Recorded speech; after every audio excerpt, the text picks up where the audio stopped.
നമ്മുടെ മലയാള മണ്ണിൽ ഒരു മനുഷ്യൻ പ്രസംഗിച്ചില്ലേ, ഒരു ജഡ്ജിയിൽ നിൽക്കുന്നത് കാണാം. വിഷയം എന്താണെന്നറിയോ?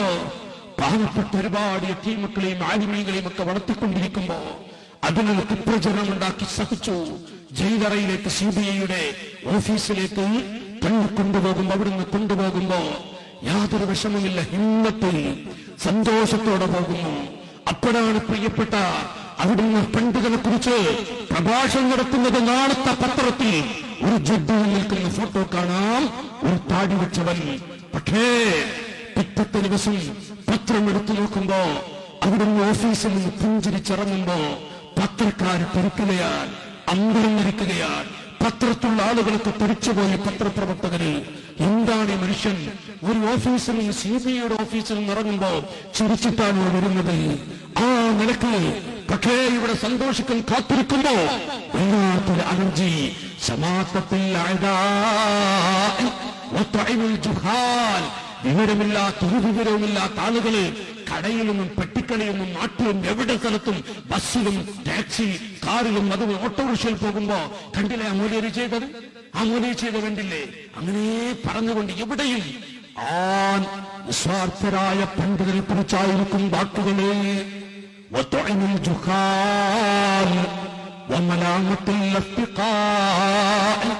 കൂടെ പഠിച്ച ആളുകൾക്ക് വരെ ആ മനുഷ്യന്റെ ഉയർച്ചയും ദറജയും കാണുമ്പോൾ അല്ലാഹു തആല വല്ലാത്ത ദറജ കൊടുക്കുന്നു.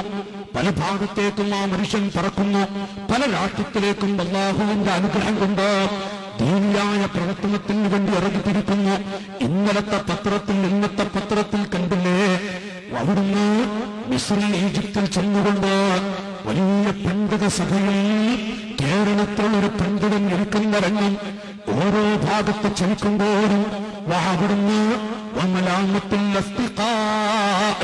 കൂടെ പിടിച്ചതെന്ന് വരെ വിഷമം വരും.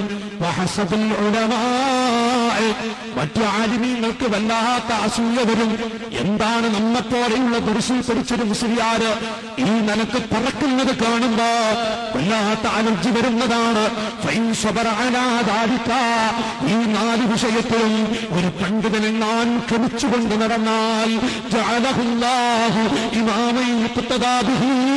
തുടരപ്പെടാൻ പറ്റുന്നൊരു പണ്ഡിതനാക്കി അല്ലാഹു ആ പണ്ഡിതനെ നിയമിക്കും.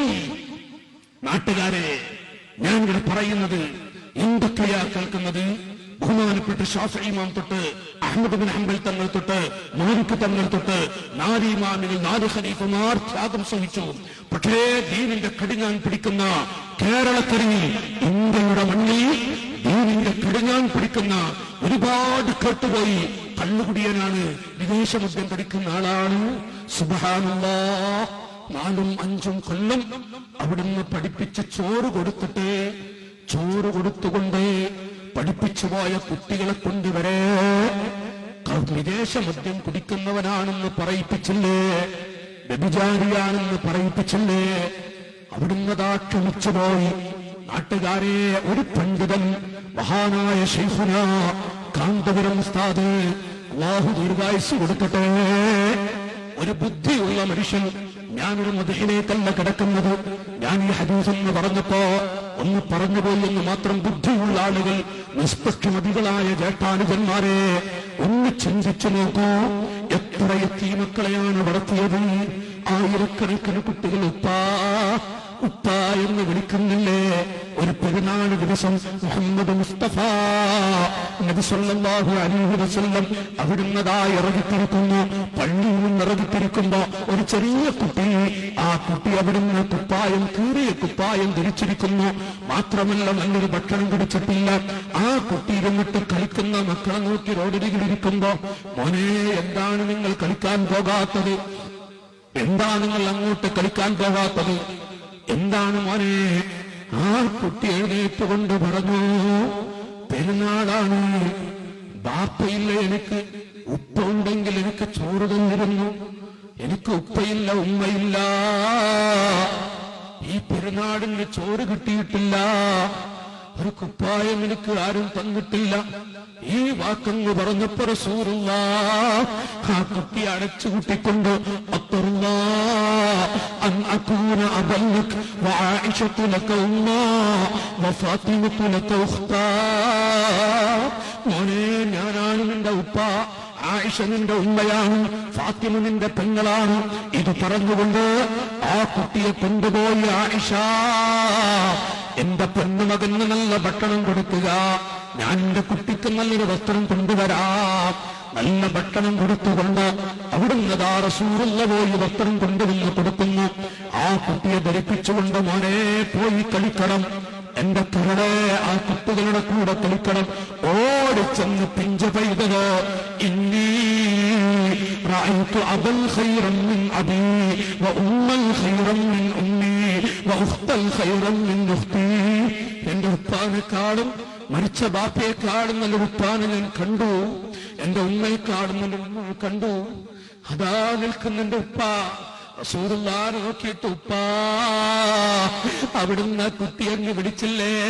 കാരുണ്യത്തിന്റെ കവചം പറയുന്നു, ഇതുപോലെയുള്ള പാവപ്പെട്ട കുട്ടികൾക്ക് വസ്ത്രം കൊടുത്ത് ഭക്ഷണം കൊടുത്ത് വളർത്താതെ ഒരു മനുഷ്യന് കഴിഞ്ഞാൽ എന്റെ കൂടെ സ്വർഗത്തിൽ കിടക്കാൻ കഴിയും. എന്റെ പൊന്നുപിതാക്കളെ, ഒന്ന് നെഞ്ചത്ത് കൈവച്ച് ചിന്തിക്കണേ. എത്ര യതീമക്കളെ നമുക്ക് വളർത്താൻ കഴിയും? അല്ലാഹു നമുക്കെത്ര കഴിവ് തന്നു, നമുക്കെത്ര തോട്ടം തന്നു. ഒരു 5 യതീമക്കളെ പൂർണ്ണമായും വളർത്താൻ സാധിച്ച മുസ്ലിമേ, ഉപ്പാ നമുക്ക് കഴിഞ്ഞു. ഒരു യതീം കുട്ടിയെ ഞാൻ വളർത്തി, ഞാനിതാ 10 കൊല്ലം 15 കൊല്ലം അവന് വളർത്തി നല്ലൊരു ജോലി കൊടുത്ത് നല്ലൊരു ജീവിതം ഞാൻ ഉണ്ടാക്കി കൊടുത്തു. പറയാൻ ഉപ്പാ നമുക്ക് കഴിയോ?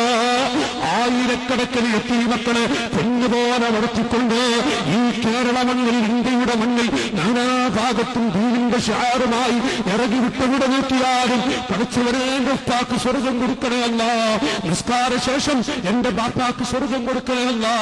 ഏതാണ് ഉപ്പ? പോയിവ കൂടുതൽ മദ്രാസ് ഭാഗത്തേക്ക് വലിയ വലിയ പള്ളികള്, ആ പള്ളികളിൽ 25-30 വയസ്സ് പ്രായമുള്ള കുട്ടികൾ നിസ്കരിക്കാനൊന്നും അറിയാത്ത സ്ഥലങ്ങളിൽ പള്ളി ഉണ്ടാക്കി കൊടുത്തു. ആ പള്ളിയിലതാ നിസ്കരിച്ച് നിസ്കാരം കഴിഞ്ഞ് ഹസറത്തിന് സ്വർഗം കൊടുക്കണേ അല്ല. മലയാളത്തിലും തമിഴിലുമൊക്കെ ദുആ ചെയ്യുന്നത് ചില ഭാഗങ്ങളിൽ കാണാം. ആരാണ് ആ ഹസറത്ത്? ആരാണ് ആ ഹസറത്ത്? മാതാപിതാക്കളെ ചോദിക്കുമ്പോ പറയുന്നത് മഹാനായ ശൈഖുനാ കാന്തപുരം ഉസ്താദ്, അല്ലാഹു ദീർഘായുസ്സ് കൊടുക്കട്ടെ. ആ ഉസ്താദിന് വേണ്ടി ദുആ ചെയ്യാണ്. നമുക്കേത് പള്ളിയിലാ 10 ആളുകൾ ദുആ ചെയ്യുന്നത്? ആരാണ് നമുക്ക് ദുആ ചെയ്യാനുള്ളത്? 2000-ഓളം പള്ളികൾ ആ കരങ്ങളെ കൊണ്ട് ഉദ്ഘാടനം ചെയ്തില്ലേ? ചുരുങ്ങിയത് 2000-ൽ പരമ്പരുന്ന പള്ളികളിൽ 2000 ആളുകൾ ഒരു പള്ളിയിൽ ഒരാളെ വെച്ചുകൂട്ടിയാൽ